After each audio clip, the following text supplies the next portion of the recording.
बिस्मिल्लाहिर्रहमानिर्रहीम। अस्सलाम व्यूवर्स, आप देख रहे हैं अपना यूट्यूब चैनल हज़ारा कुकिंग पॉइंट और हम रोज़ की तरह आपकी खिदमत में हाजिर हूँ एक न्यू और यूनिक स्टाइल की रेसिपी के साथ। जी हाँ, जो कुछ हम बनाएंगे आपके स्टाइल से और कुछ अपने स्टाइल से। अगर आप फर्स्ट टाइम भी बनाने का सोच रहे हैं तो हमारी वीडियो को फुल वॉच करना है और ईच एंड एवरीथिंग स्टेप हमारे तरीके से ही फॉलो करना है, तो इंशाल्लाह फर्स्ट अटेम्प्ट में ही आपका केक बिल्कुल सॉफ्ट एंड परफेक्ट बनेगा।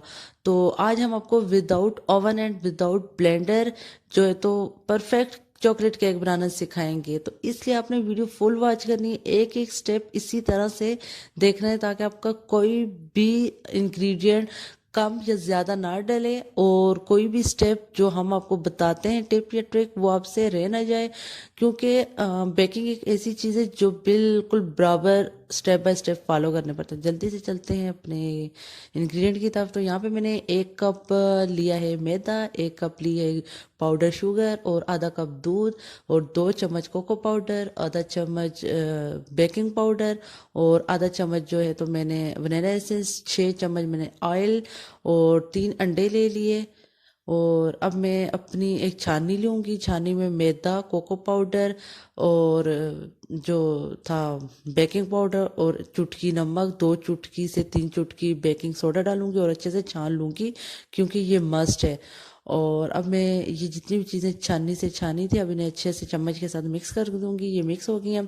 अब मैं अपने अंडे अपने जो जग है जूसर उसमें डाले और अच्छे से ब्लेंड कर दिया और साथ में शुगर भी ऐड कर दी थी पाउडर जब मैं अंडे ग्राइंड में डाले थे।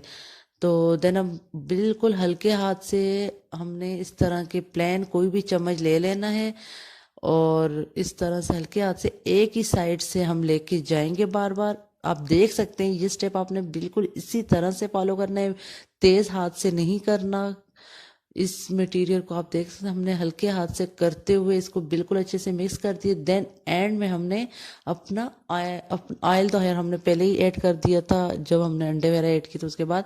तो अब हमने यहाँ पे अपना दूध जो है ऐड कर दिया और दूध को भी अच्छे से हल्के हाथ से एक ही साइड से हमने ये अपना प्लेन चम्मच जो है हिलाते हुए इसको अच्छे से मिक्स कर दिया। और आप यहाँ पे देख सकते हैं कंसिस्टेंसी, क्योंकि आप बिल्कुल परफेक्ट इसी तरह की मेजरमेंट रखेंगे तो ना थिक होगा ना थिन, बिल्कुल यही कंसिस्टेंसी रखनी है केक के लिए। क्योंकि अगर थिक हो गया ये मिक्सचर तो आपका केक सख्त हो सकता है। तो अब यहाँ पे हमने एक बटर पेपर लिया और बटर पेपर को जो सांचा लिया उसके हिसाब से हमने कटिंग कर दिया। और सांचा यहाँ पे मेरे पास केक का नहीं था इसलिए मैंने जो हॉट पॉट होता है उसके अंदर से ये निकाल दिया था। देन इसको नीचे ऑयल से अच्छे से ग्रीस कर दिया और ऊपर बटर पेपर रखा, बटर पेपर के ऊपर फिर से ऑयल लगा दिया। अगर आपके पास बटर पेपर नहीं है तो आप सिंपल ऑयल लगा के मैदा ऊपर हल्का सा फेंक के तो ऊपर अपना ये जो मिक्सचर है बैटर वो डाल सकते हैं। इस तरह हमने अपना सारा बैटर जो है केक का वो डाल दिया है। और देन अब हम विदाउट ओवन बनाएंगे। और यहाँ पे मैंने प्री हीट कर दिया था अपना पतीला 5-6 मिनट पहले ही मीडियम आंच पे। अब मैंने लो मीडियम पे अपने पतीले के अंदर एक स्टैंड रखा, स्टैंड के ऊपर रख के अपना मिक्सचर केक का और देन इसको साइड से मैंने बीच में इसके हवा वगैरह ना जाए देन मैंने ऊपर से बंद कर दिया था। और 50 मिनट तक हमने इसी तरह बिल्कुल लो मीडियम आंच पे इसको बेक किया है। तो यहाँ पे 50 मिनट कंप्लीट हो चुके हैं। तो आप देख सकते हैं कि हमारा केक बिल्कुल परफेक्ट रेडी हो चुका है। मैंने यहाँ पे एक माचिस की तीली ली थी, कोई भी तीली या डंडी लेके आपने इस तरह 2-3 जगह पे इसको अंदर करना है। तो अगर वो साफ आए, क्लियर आए तो समझ आए आपका केक बेक हो चुका है। अगर ना हो तो आप 5 to 7-10 मिनट मजीद रख सकते हैं। तो हमारा केक बिल्कुल 50 मिनट में मीडियम लो आंच पे रेडी हो चुका था। देन आप देख सकते हैं, मैं आपको यहाँ पे पुश करके भी बताती हूँ हमारा केक कितना ज़्यादा सॉफ्ट है, यहाँ पे आप देख सकते हैं। तो माशाल्लाह से ये बिल्कुल सॉफ्ट और परफेक्ट केक रेडी हो चुके हैं। अब इसमें मैं चॉकलेट सिरप डाल रही हूँ। अगर चॉकलेट सिरप की रेसिपी आपने हमारी नहीं देखी तो डिस्क्रिप्शन में मैं लिंक दे दूँगी, तो उसको आपने देख के चॉकलेट सिरप 1 मिनट के अंदर अंदर बहुत ही ईजी 2 से 3 इंग्रेडिएंट के साथ घर में ही बनानी है।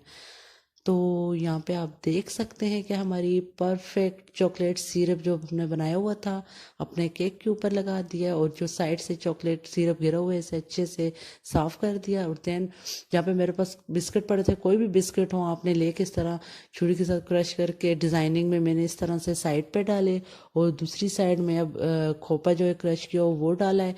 और देन 5 या 10 रुपीज़ की मेरे पास चॉकलेट थी, वो जो वाइट एरिया था तो वो मेरे ख्याल में डेकोरेशन में अच्छा लग रहा है, मैंने उधर रख दिया। और जहाँ पे बिस्किट थे लाइट कलर उसके ऊपर मैंने थोड़े डार्क ये बादाम जो एलमेंट वो रख दिए। और देन सारा हमने यहाँ पे खोपा डाल दिया। और यहाँ पे आप देख सकते हैं कि हमारा परफेक्टली केक बिल्कुल रेडी हो गया। डेकोरेशन आप अपने हिसाब से भी कर सकते हैं। और उम्मीद है कि आपको ये रेसिपी बहुत पसंद आएगी, आपने ज़रूर ट्राई कीजिए। आज के लिए इजाज़त दीजिए, अल्लाह हाफ़िज़।